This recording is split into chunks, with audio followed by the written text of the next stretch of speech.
aí no meio da campanha, no começo da campanha, acontece mais um apagão e a população altamente, absolutamente irritada com o que está acontecendo e não sem razão, diga-se de passagem.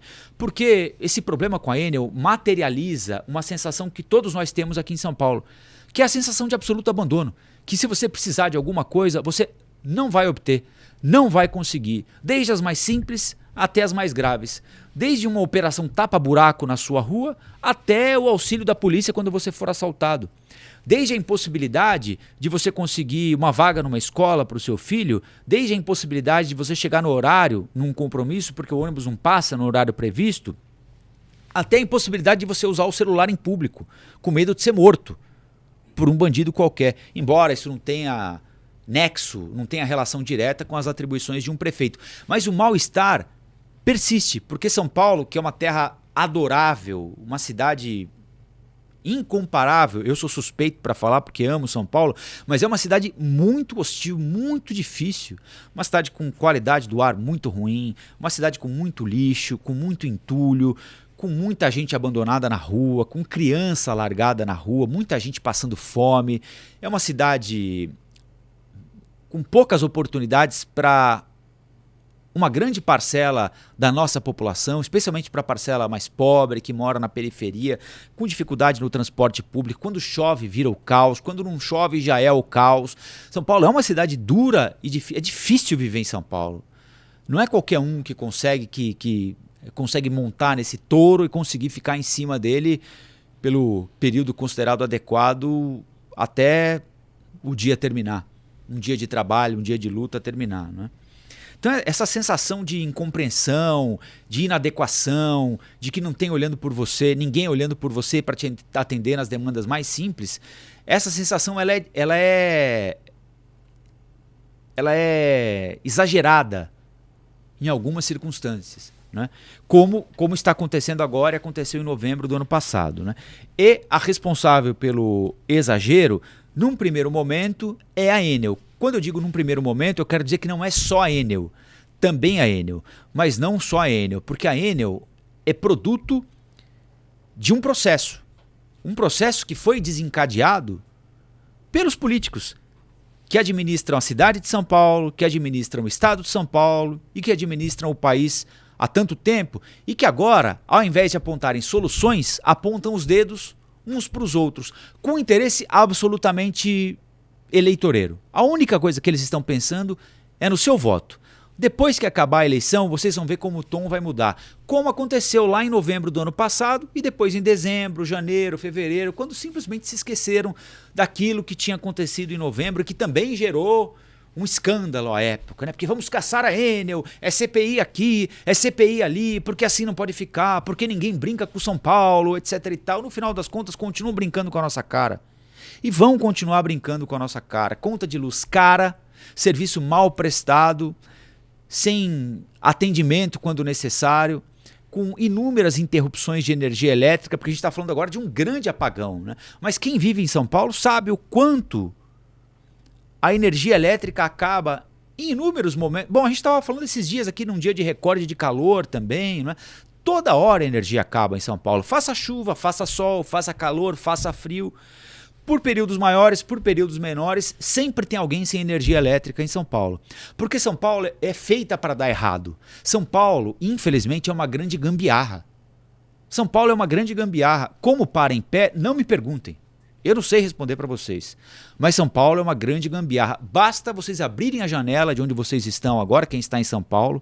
Quem não está em São Paulo, procurar uma foto qualquer no Google, digitar qualquer endereço e dar uma olhada num poste, em 2 postes. Vejam o que esses 2 postes estão segurando e me perguntem se é possível dar certo. Não é possível dar certo. Não é possível dar certo. Não há cidade no mundo que tenha postes tão imundos, nojentos e mal ocupados como os de São Paulo. A nossa energia elétrica passa por ali, a nossa internet passa por ali, tudo passa por ali. Eu tenho curiosidade e sempre paro para observar quando vejo técnicos, especialmente das operadoras de telefonia ou da internet, com escadas encostadas nos postes. Notem como eles vão enrolando o fio ali. Eles passam o fio ali como se não houvesse amanhã. E é um em cima do outro, e outro em cima do um, e faz Y, X, Z, e passa aqui, desce por baixo. É um negócio absolutamente sem regra. Não tem como dar certo. Porque uma chuva mais forte, um vento mais forte, um galho que cai sobre essa fiação leva tudo embora. Leva a luz, leva a internet, leva a telefonia, tudo embora. Esse é a parte visível desse processo. É a parte que a gente consegue enxergar e entender, mesmo sem compreender nada de, como é o meu caso, de instalação elétrica, de instalação de cabo para espalhamento de sinal de internet. Eu não entendo absolutamente nada disso. Mas, olhando, eu sei que está errado. Não pode estar certo aquilo ali, né? É horrível do ponto de vista estético e é horrível do ponto de vista técnico também, porque não funciona. Está mais do que provado que não funciona. E ai de quem falar em aterrar a fiação. O vereador Milton Leite, que está deixando o cargo agora, depois de trocentos anos como vereador, tem um projeto aprovado. O prefeito Haddad publicou um decreto determinando que a cada ano as concessionárias teriam de aterrar 200 quilômetros de fios em São Paulo. Não, mas isso é impossível. Os custos são proibitivos. Jamais será... E o nosso dinheiro está indo todo para a Itália. Estão mandando todo o nosso dinheiro, porque a Enel é uma empresa italiana. Todo o lucro da Enel indo para a Itália. Então o que a Enel fez? Não só a Enel, a AES também, que era a proprietária. Primeiro que dizem o seguinte, que é um negócio muito difícil, não é um negócio lucrativo, porque o preço é tabelado pelo Estado, de certa forma, não é? Tem muito imposto, não há concorrência, a Enel não pode oferecer oferta, não pode oferecer desconto, não pode operar como uma empresa que opera no mercado privado e vende qualquer outro produto. Portanto, ela tem um limite para faturar, porque o negócio dela é tabelado. Ela não pode cobrar o quanto ela quer pela energia elétrica. Ela depende do nosso consumo e o nosso consumo tem uma previsão de custo. Você paga tanto por cada quilowatt-hora. E essa é uma determinação dada pela ANEEL, a Agência Nacional de Energia Elétrica, que é quem regulamenta o trabalho das distribuidoras de energia elétrica. Então, nós ouvimos muito chororô de empresários desse segmento, né? Se não fosse um bom negócio, não tinha tanta gente interessada. Como apareceu gente interessada na compra da Eletropaulo, quando a Eletropaulo era uma empresa estadual, veio a AES, os americanos da AES, depois os americanos venderam para Enel, a italiana Enel. Então, se não fosse um bom negócio, não tinha gente vindo de fora para cá interessada em comprar. É um bom negócio. E por que é um bom negócio? Porque eles conseguem fazer o que bem entendem, sem serem fiscalizados e sem serem cobrados. Basicamente é disso que se trata. O que é que uma empresa privada tem como objetivo? Lucro. Isso está errado? Não está errado, muito pelo contrário. É bom que seja assim. Quanto mais empresas lucrativas... É claro, eu estou aqui generalizando, né? Há exceções em todos os segmentos da economia. Mas em tese, quanto mais uma empresa lucra, mais ela gera impostos para o Estado, mais ela gera empregos para a sociedade, mais ela gera riqueza para a sociedade. Ou seja, ela gera desenvolvimento, ela gera emprego, ela gera impostos, ela gera tecnologia, ela faz com que a sociedade avance na medida em que ela descobre cada vez novas soluções para velhos problemas ou soluções para problemas que a gente nem imaginava que tinha. Uma empresa de ponta faz isso, não é? Eu não preciso citar aqui Vale, Embraer, empresas públicas, empresas privadas, Embrapa, Vale, Embraer, Cosan, enfim. Né? Há inúmeros exemplos de empresas privadas, empresas mistas, como era a Sabesp, por exemplo. E empresas públicas, Petrobras, que vão empurrando a sociedade para frente em todos os aspectos. Obrigam governos a se planejarem, a executarem obras para a Vale, eu já falei da Vale, né? Para conseguir desovar a produção que é gerada a partir da tecnologia desenvolvida por uma determinada empresa, né? Então, não há mal nenhum no fato de a empresa buscar lucro. A empresa, sem lucro, a empresa fecha. É melhor uma empresa fechada falida ou uma empresa aberta e lucrando? Uma empresa pagando bons salários, né? Não é a regra, mas tem muita empresa que transfere lucros, participação e lucros para os seus funcionários. Aquele funcionário consegue pagar uma escola melhor para o seu filho, consegue consumir mais no supermercado, consegue pagar um plano de saúde. A roda da economia gira, não é? Mas há um porém.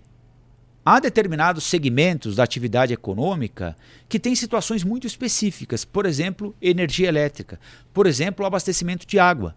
São setores em que são prestados os chamados serviços essenciais. Vamos nos ater aqui ao serviço de energia elétrica tão discutido em São Paulo.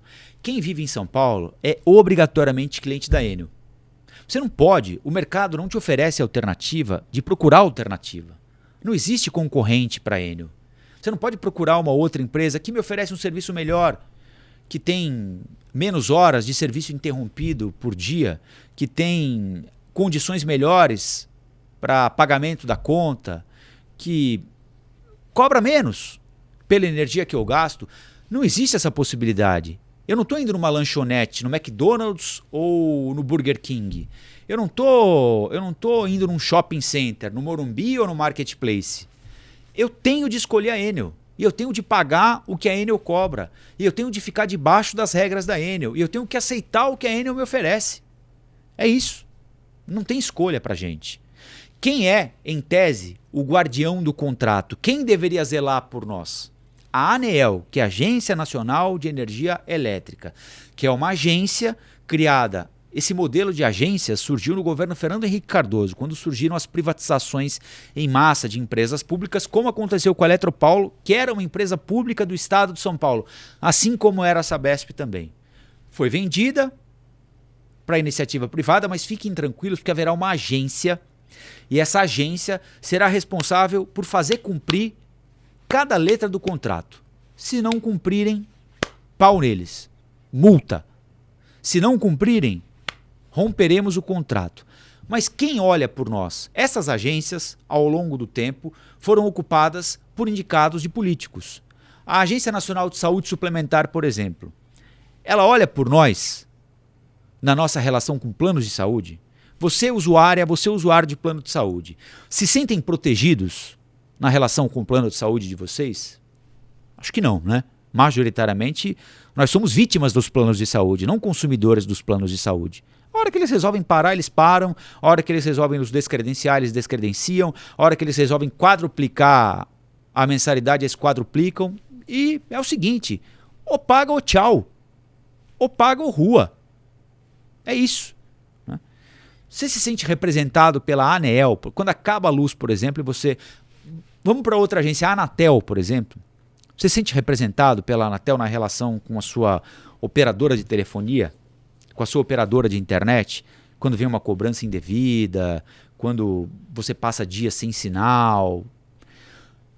Consequentemente, você também não se sente representada ou representado pela ANEEL, que é a Agência Nacional de Energia Elétrica. Por quê? Porque essas agências, elas empregam, geralmente, gente do mercado. A ANS talvez seja o maior exemplo disso. Eles falam em porta giratória. Então a ANS funciona assim, o cara sai do plano de saúde. Hoje ele é funcionário do plano de saúde, amanhã ele vira o regulador do plano de saúde na ANEEL. Aí ele sai na ANS, perdão.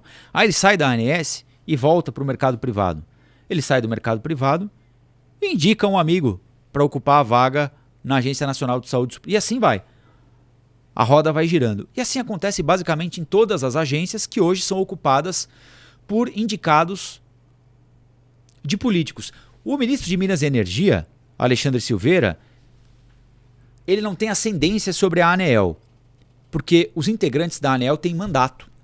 Então um presidente indica e aquele pessoal tem mandato. Não pode chegar um outro presidente, como aconteceu no caso Bolsonaro e Lula, e trocar a agência, porque os caras têm mandato. Quem está na ANEEL agora foi indicado pelo Bolsonaro. Hoje eu estava lendo uma matéria da revista Veja dizendo que o presidente da agência, da ANEEL, é a indicação do ministro Ciro Nogueira. Do ex-ministro Ciro Nogueira. Senador Ciro Nogueira. Outro padrinho de muitos indicados da ANEEL é o senador Marcos Rogério, que é do PL de Tocantins também. Então é assim que a banda toca. E não tenho dúvida que quando saírem esses, vão ser indicados politicamente pelo atual governo também. Infelizmente é assim que a banda toca. Não muda. e nós ficamos reféns desse sistema. Olá, aqui é o Rafael Colombo. Gostou do que acabou de assistir? Se inscreva no canal Cortes do Flow News para os melhores momentos. Quer acompanhar os nossos programas na íntegra? Então se inscreva no nosso canal oficial, Flow News.